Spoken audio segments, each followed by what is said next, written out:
Standing કમિટીમાં ₹29.4 કરોડના વિકાસ કામોની મંજૂરી આપવામાં આવી। ભાવનગર મહાનગરપાલિકાના સ્ટેન્ડિંગ કમિટીના ચેરમેન રાજેશભાઈ રાબડીએ યાદીમાં જણાવ્યું હતું કે શહેરની જાહેર જનતાને લોક સુખાકારીના સગવડતા આપવા માટે ભાવનગર મહાનગરપાલિકાએ પ્રાપ્ત થયેલ અમૃત ગ્રાન્ટ, નિર્મલ ગુજરાત ગ્રાન્ટ, સ્વર્ણિમ જયંતિ, મુખ્યમંત્રી શહેરી વિકાસ યોજનાની ગ્રાન્ટ તથા સરકારમાંથી પ્રાપ્ત થયેલ અન્ય ગ્રાન્ટ અન્યવે સ્ટેન્ડિંગ કમિટીમાં અંદાજિત રકમ 29.4 કરોડના ખર્ચની વિકાસના કામો હાથ ધરવામાં આવશે। ચાલો 7 નંબર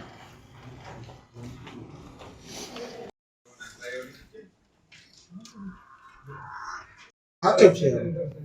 નહીં મેં નીકળ્યો પણ નોટિસ દઈએ તો જો આને કલર ખરાબ લાગે એવું મારે ના એ પછી પોતાનું એટલે રાખે જ તેને એમાં નોટિસ વગેરે રાખવા પડે, આમાં નહીં રાખે। કોઈ હતું અને એક સ્ટાન્ડર્ડ નક્કી કરી દેવાનું કે ભાઈ આ ટાઈપના કન્ટેનરો આ કન્ટેનર એ ભાવનગર મહાનગરપાલિકાની સ્ટેન્ડિંગ કમિટીની મિટિંગ મળી હતી, જેમાં ઐતિહાસિક નિર્ણયો કરી આ ભાવનગરને વિકસિત બનાવવા માટે, આ ભાવનગરને ધબકતું બનાવવા માટે અને ગુજરાત રાજ્યના મુખ્યમંત્રી આદરણીય ભૂપેન્દ્રભાઈ પટેલના નેતૃત્વમાં જ્યારે સરકારશ્રી તરફથી વિકાસલક્ષી ગ્રાન્ટો મળી રહી છે, ત્યારે વિકાસલક્ષી ગ્રાન્ટોને પ્રજાલક્ષી બનાવવા માટેનો આ સ્ટેન્ડિંગ કમિટીની અંદર નિર્ણય કરવામાં આવ્યો હતો, જેમાં 41 તુમારો મૂકવામાં આવ્યા હતા, 41 તુમારો મંજૂર કરવામાં આવ્યા છે।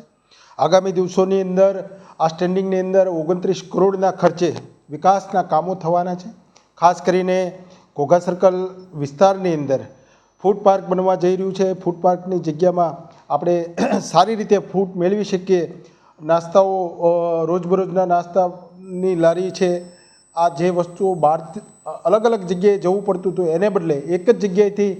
આ તમામ વસ્તુઓ મળી શકે એના માટેના અમારા પ્રયાસો રહ્યા છે। આ ઉપરાંત શિવાજી સર્કલથી લાલાબાપા ચોક અને લાલાબાપા ચોકથી દુખીશ્યામ બાપા સર્કલ સુધી ભાવનગરને 2047ની ધ્યાનમાં રાખીને ડ્રેનેજ લાઇન નાખવામાં આવી હતી। આ ડ્રેનેજ લાઇનના અપડેશન બાદ રિસ્ટોરેશન કર્યા પછી અત્યારે રોડનું રિકાર્પેટિંગ કરવાનું કામ આશરે 11 કરોડના ખર્ચે મંજૂર કરવામાં આવ્યું છે। આ ઉપરાંત ભાવનગરને ગૌરવ અપાવે એવી બાબત આ સ્ટેન્ડિંગની અંદર મૂકવામાં આવી હતી। જેમ અમદાવાદ કર્ણાવતી ક્લબ છે એમ ભાવનગરની અંદર ભાવનગર ક્લબ બનાવવા જઈ રહ્યા છીએ, જેમાં યોગા હોલ અને સ્વિમિંગ પુલનું કામ અત્યારે ચાલુ છે। બીજા ફેઝની અંદર આખી ભાવનગર ક્લબ બને એના માટેના પ્રયાસો થકી આપણે આ કામને અત્યારે 4 કરોડને 63 લાખના ખર્ચે આ કામ મંજૂર કરવામાં આવ્યું છે। ખાસ કરીને કાળિયાબીડ વિસ્તારની અંદર ખૂબ મોટો વિસ્તાર આવેલો છે અને આ વિસ્તારની અંદર જે રીતે સ્ટોમ લાઇન નાખવામાં આવી છે એ સ્ટોમ લાઇનને જે કેપેસિટી છે એની કરતાં વધારે વરસાદનું પાણી જ્યારે ભરાઈ રહ્યું છે, ત્યારે સરદાર પટેલ સ્કૂલથી વિરાણી સુધી ડાબા હાથ ઉપર સ્ટોમ લાઇન નાખવા માટેનું આખું પ્લાનિંગ આ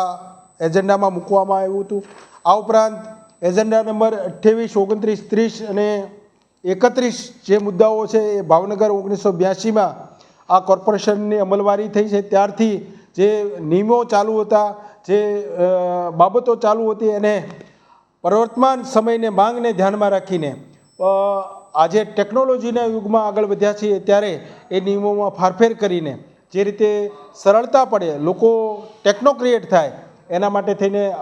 નિયમોમાં પરિવર્તન કરવામાં આવી રહ્યું છે, જેમાં ખાસ કરીને જનરલ બોર્ડની વ્યવસ્થાઓ, ખાસ કરીને એજન્ડા કાઢવા માટેની વ્યવસ્થાઓ, પ્રશ્નોત્તરી સમયનો જે કાળ હતો એમાં જે ફેરફારો કરવામાં આવ્યા છે। આગામી દિવસોની અંદર આ શાસન છે એ પ્રજાનું શાસન બનવા જઈ રહ્યું છે। લોકો સરળતાથી એમના પ્રશ્નો સાધારણ સભાના ડેસ્ક ઉપર પહોંચાડી શકે એના માટેના અમારા પ્રયાસો છે। આગામી દિવસોમાં ભાવનગર જે રીતે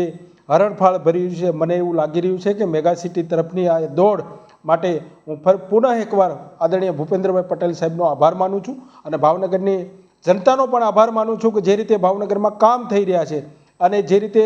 બ્યુટિફિકેશન વધી રહ્યું છે, કનેક્ટિવિટી વધી રહી છે, જે રીતે સ્ટોમ અને ડ્રેનેજ લાઇનની અપડેશન થઈ રહ્યું છે, વરસાદી પાણીથી લઈને આગામી દિવસોની અંદર પણ રિચાર્જ માટેનો અમારો પ્લાન છે, મિયાવાકી જેવા ગાર્ડન બનાવવા માટેનો અમારો પ્લાન છે, એ પ્રજાલક્ષી નિર્ણયને હું સ્ટેન્ડિંગ કમિટીના મેમ્બરો વતી વધાવું છું અને